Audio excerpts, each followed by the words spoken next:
want to express my severe concern with the deployment of the National Guard in Los Angeles without consultation of the state of California. There have been photographs that have shown these troops sleeping on the floor and have not been provided fuel, food, or water by DoD. How long will this deployment last, and why were we unprepared to provide them basic necessities such as food and water? The commanders and troops on the field are very well prepared, sir. They responded incredibly rapidly to a deteriorating situation with equipment and capabilities.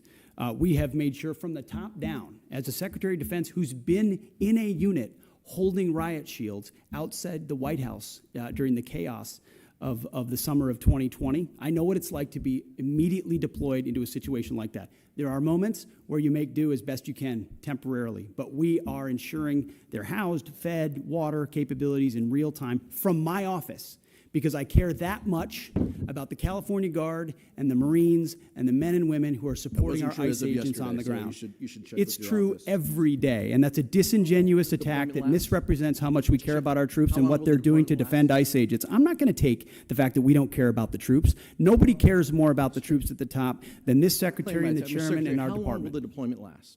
We stated very publicly that it's 60 days.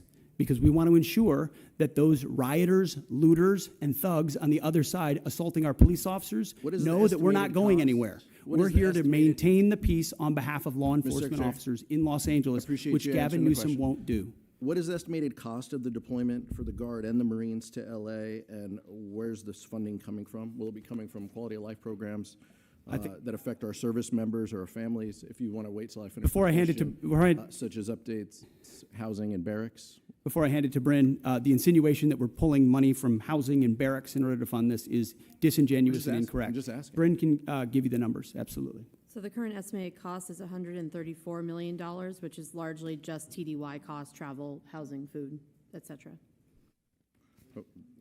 Where's it coming from? That's the cost, but where's it coming from? Out of their O&M accounts. With the most recent deployment of the Marines, Mr. Secretary, what's the justification for using the military for civilian law enforcement purposes in LA? Why are you sending war fighters to cities to interact with civilians? Every American citizen deserves to live in a community that's safe, and ICE agents need to be able to do their job. They're being attacked for doing their job, which is deporting illegal criminals.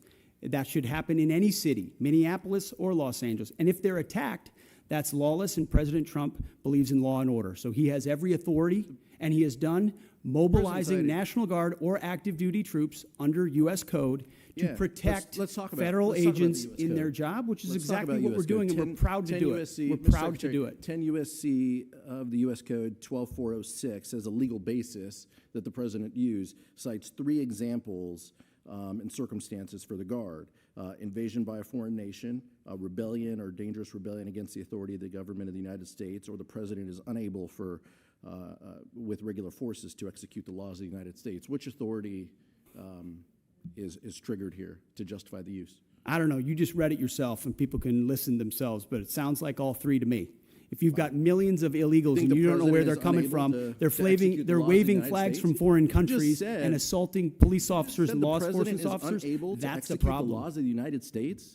No, the governor of California is unable to execute the laws of the United States. The President, you said all the governor 3 apply. of California has failed to protect his people, along with the mayor of Los Angeles, and so President Trump has said he will protect our agents, and our Guard and Marines are proud to do it. The law also says, Mr. Secretary, that the orders for these purposes shall be issued through governors of the states. You and I both know that President Trump has all the authorities necessary, and thankfully he's willing to do it on behalf of the citizens of Los Angeles, on behalf of our ICE agents, and behalf of our country.